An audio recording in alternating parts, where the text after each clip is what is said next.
guess what, ladies? Even in death, men are cheating. The ghost cheated on her, as she believes it is with a famous actor, Marilyn Monroe. That's what she believes. Now, I've got to just tell you, we're going to meet Brocarde. She realised she had this ability to connect with ghosts one night. She couldn't sleep. She was tossing and turning and felt a force push up the bed. And that's when she realised something's going on here and started to tap into her abilities. Let's get her on. A fascinating woman. Brocarde, good morning. How are you? Hi. I'm really good, thank you. Oh, Well, gosh. good evening in London. How posh. She sounds so lovely. Listen how lovely she sounds. Brocarde, how did Thank it go? you. Yes, it's very late at night here. How did it go from feeling this sort of pressure and something pushing against you to then forming a relationship with a ghost? I have to say, the first encounter with Eduardo was very, very dramatic. It was literally like this burning in my heart and this sensation throughout my body. So he was literally so intense from the offset. It wasn't like a casual kind of, oh, I saw a little bit of a shadow in the corner of the room. This was like a full out-of-body experience. And he literally moved throughout my body. And he was one of those really like peace forward ghost. Like, if this was a man, you would run a mile, but the fact that he was a ghost made him slightly intriguing, because on our first meeting he whispered the words "I love you" in my ear, and then I was literally sitting there shaking and trembling with tears running down my face. So I think from the offset he was just super intense and super captivating, and I think that's what drew me in. When he was telling you he loves you and you started crying, was that out of joy that you finally found love, or was it like a fear crying? Were you scared? I was so perplexed at what was happening to me. And it wasn't just the fact that he was whispering, "I love you." It was the fact that my whole body could feel this force moving through from the top of my head and out through my toes. And I think it was just sheer fright and fear and shock at what was happening. And it was like something overtook my body, and I was kind of a passenger in the experience. I remember sort of almost looking down at my body from above and seeing this happen to myself.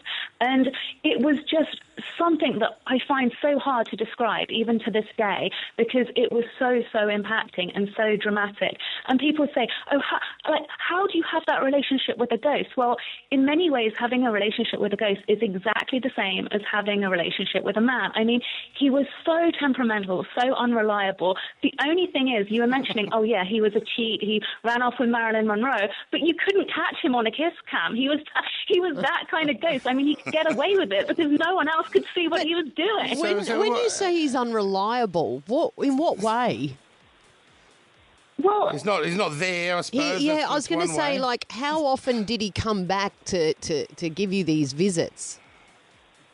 Well, he was so, so unpredictable. And obviously having a relationship with a ghost isn't like having a relationship with a man. You don't sort of set dates and say, oh, we're going to go to a restaurant this evening, because I would literally look like I was talking to myself, to everyone around me. So such a spontaneous nature to this kind of relationship that he would literally come and go as he pleased. You couldn't tie him down. The kind of lack of commitment almost made it's like, you know, when you meet a real bad boy and like that kind of rock star mentality, and you can't turn them down. You can't kind of escape that because it's sort of intriguing. So he was just showing up. This ghost showing up, piping you. You were like a side piece to him, but this turned into love. And we laughed then when you said you don't go to restaurants because it would look ridiculous. But you did actually get married to this ghost in front of a live priest. Like, it was a full ceremony. You paid the money. You did everything, right?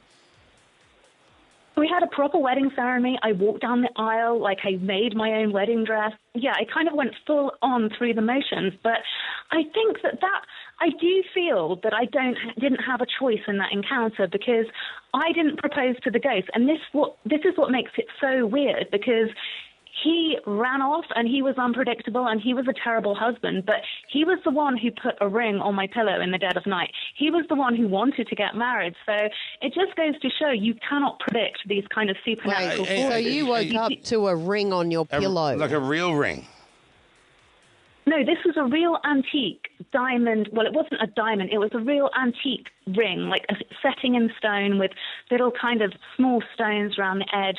And I woke up and I thought I'd been stung by a wasp, to be honest with you, because I could feel this thing digging in my cheek. And I kept going like that. And I was like, what is this?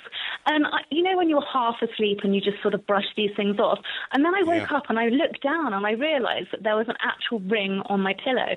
And the proposal was really, really strange. Again, I would describe it as a complete out-of-body experience, because I had this ring in my hand and I felt this force almost slide it onto my ring finger. And I have no conscious recollection of saying, yes, I will marry you. Yes, I'd love to marry a ghost. Sounds ideal. Sounds perfect. Let's settle down. Now, you're not on any drugs. People might go, oh, she's high. This woman's crazy. There's none of that going. You seem quite normal, right? Yeah, apart from the fact that I can see ghosts, then no, I've never touched a drug in my life. Like, I'm not on medication or anything like that. Yeah, right. So this was something, I wasn't drunk or under the influence of anything. Would you mind if I just played a little snippet of your wedding vows to everyone, just so everyone can get an idea of how serious you are with this? I'm going to play this clip. It's of Brocarde getting married. So there's Brocarde there in the dress, the priest, and then obviously you can't see the ghost. And let's play the audio. Do you take Eduardo as your partner from now until the end of time? I do. Eduardo, do you take Brocarde to be your partner in the adventure that lies ahead, from now until the end of time? He does. He does. You jumped in there for him. You could hear him answer, but the priest couldn't obviously hear. The priest had no supernatural abilities at all, so I had to communicate the word of Eduardo. Did that priest say to you? Through my own voice. Did that priest say, this is some bullshit here? Or was he sort of open to that? Quite funny. It was quite a little bit of a challenge to find someone who was willing to do a ceremony between a human and a ghost. And I think I managed to find someone who was just open to the idea that love is love and live and let live. Like, it's not harming anyone. It's not hurting anyone. It's a kind of a bond that I have with this spirit that doesn't affect anyone. What about it's sexually? Not hurting anyone. What goes on there sexually? Is there a sexual element, or is that a silly question? I think the easiest way to answer that is to say that obviously a ghost can make you feel things like a human can. Obviously they touch your body. They can be quite impacting and dramatic with their touch. It can almost feel more intense than a human touch because you don't have the element that they are physically there, so other elements are stronger. It's like if you take away one of your senses, it's like when you blindfold someone, they get sensory overload in other areas. The spirit, obviously, there was kind of moments where it did feel slightly sexual. I mean, I don't think that's the reason why we had such a strong connection. I think there was a greater purpose to it and a greater meaning. But everyone is fascinated with ghost sex. Everyone wants to know. Everyone wants to know what it's like to have sex. That's crazy, right? And on the honeymoon, he got drunk and you guys had a fight. Now, how do you know he's drunk? What were the signifiers there? Like, how did that play out? First off, the honeymoon was an absolute disaster. Like, didn't take me on an aeroplane, didn't take me away, didn't book anywhere romantic. He's a ghost, in all honesty. He's a ghost. So what's he going to buy the tickets? My expectations were far too high, but we went to this hotel and this minibar was stocked. And you're talking about, like, miniature bottles of spirit. Yeah. I woke up in the morning to find everything emptied out over the floor.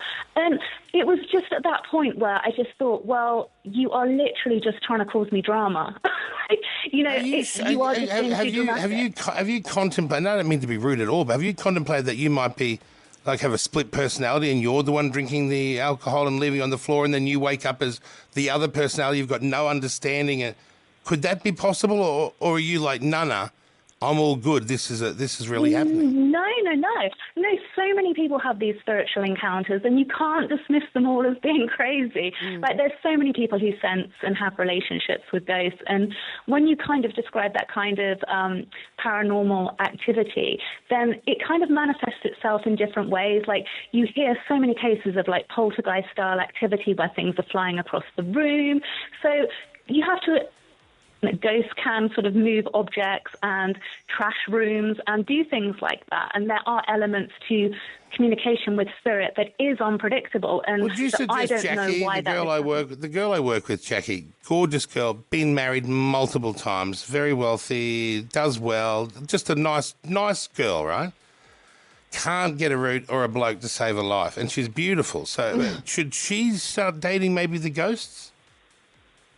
Well, I mean, I think if a ghost comes to her in the dead of night and she's quite partial, I mean, why not be open to it? I wouldn't recommend that anyone gets married and considers a long-term future with a ghost. But I think if you're open, I think for a fling, a ghost is ideal, but don't try and tie them down. Don't try and go long-term with it. You know, you've got to accept that this ghost is going to come and go. This ghost is going to have another life or 100 Most other of those lives. Tinder dates are coming and going too, aren't they? Can I ask before you go and before we play a little snippet of your song? I love the song. I've heard it, by the How way. did he break the news that he'd slept with Marilyn Monroe and had this affair? Well, he always had a fascination with Marilyn Monroe. Even on our wedding day, he made a lewd comment that she was present in the church and he had his eye on her. And this was my wedding day, so I was like, this is absolutely insane. Why are you saying, firstly, you proposed to me, I'm making this public statement, we're walking down the aisle, why are you even talking about another woman? I mean, fair enough, Marilyn Monroe. Not short of male admirers, but honestly, on our wedding day, and then there was odd things like he'd come into their bedroom and you'd smell Chanel No. 5, and yeah, just odd stuff like that. I don't know, like he was a Victorian soldier, so I don't know if he ever came into contact with Marilyn Monroe in a previous life, but maybe it was just a crush. I mean, every guy has a secret crush. Maybe Marilyn was his secret crush, and maybe he did find her in the afterlife. She'd be popular up there, wouldn't she? Much. Yeah. I want to play a little bit of the would. song. If you love her music, support her. Mayo, how did you describe it? It's I said what genre before I heard it. What did you say? A little gothic, I said. Yeah, and screamo. Goth screamo. Would you call it that yourself, Brocarde?